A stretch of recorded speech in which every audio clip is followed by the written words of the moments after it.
Assalamualaikum warahmatullahi wabarakatuh. Apa kabar semuanya? Tetap jaga kesehatan ya.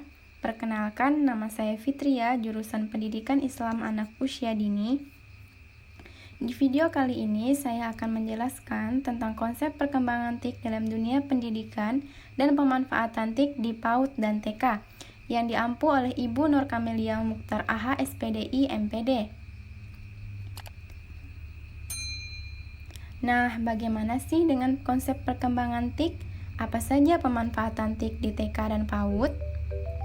Konsep perkembangan TIK. Perkembangan teknologi informasi dan komunikasi terakhir mengalami kemajuan yang sangat pesat. Hal tersebut karena kuatnya era globalisasi, di mana komputer dan internet dengan sifatnya yang dinamis merupakan fasilitas yang telah mendominasi berbagai aktivitas kehidupan. Sehingga aktivitas pendidikan, perkantoran, komersial, dan industri secara mutlak memerlukan ketersediaan fasilitas tersebut.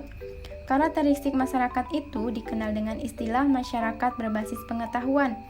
Artinya, komunitas yang menguasai pengetahuan berpeluang untuk memanfaatkan informasi serta menjadikan informasi sebagai nilai tambah dalam kehidupannya. Lalu, bagaimanakah dengan pelaksanaan pembelajaran TIK? Pelaksanaan pembelajaran berbasis TIK tentunya harus didukung adanya ketersediaan fasilitas TIK. Oleh sebab itu, di dalam Peraturan Pemerintah Nomor 19 Tahun 2005 tentang standar sarana dan prasarana ditetapkan harus menggunakan sarana berbasis TIK dalam proses pembelajaran. Menurut Poteskom 2009, sarana TIK dibedakan atas: yang pertama, komponen TIK, yang kedua, fasilitas TIK. Ketersediaan komponen serta fasilitas TIK ini mendapat dukungan dari pemerintah dalam upaya meningkatkan kualitas dan akses terhadap layanan pendidikan.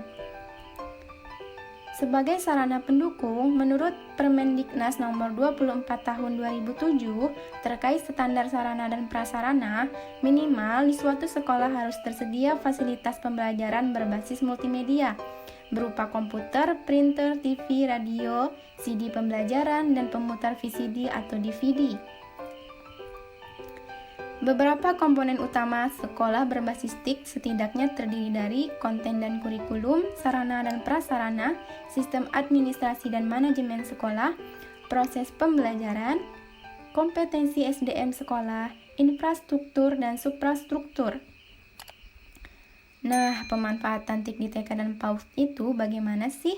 Pemanfaatan TIK di TK dan PAUD yang pertama sebagai peralatan untuk mendukung konstruksi pengetahuan, sebagai sarana informasi untuk menyelidiki pengetahuan yang mendukung peserta didik, sebagai media sosial untuk mendukung pendidik, sebagai mitra intelektual untuk mendukung pelajar, sebagai sarana meningkatkan mutu pendidikan, sebagai sarana meningkatkan efektivitas dan efisiensi proses pembelajaran, sebagai sarana mempermudah mencapai tujuan pendidikan.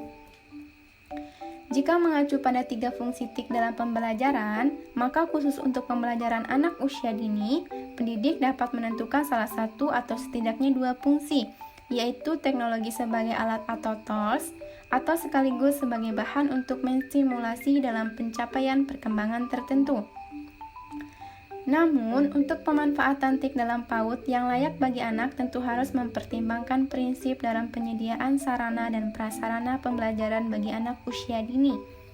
Sekalipun dalam prakteknya dapat dikendalikan oleh atau di bawah pengawasan pendidik. Selain itu, perangkat TIK yang digunakan pun disesuaikan dengan memperhatikan perkembangan anak ya.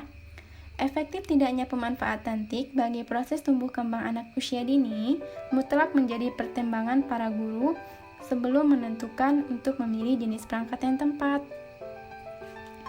Beberapa contoh pemanfaatan perkembangan TIK pada dunia pendidikan PAUD sebagai berikut.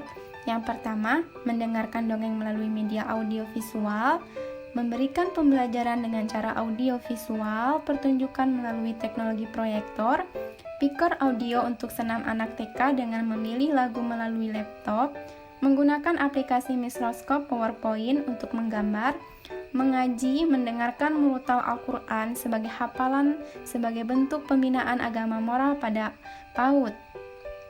Anak sangat senang dengan film animasi. Film animasi dapat melatih kreativitas anak. Tentunya semua contoh ini harus diawasi oleh orang dewasa ataupun seorang guru ya. Baiklah, hanya itu yang dapat saya jelaskan. Jika ada kesalahan kata, saya mohon maaf. Semoga video ini bermanfaat untuk kalian semua. Wabillahi taufiq wal hidayah. Wassalamualaikum warahmatullahi wabarakatuh.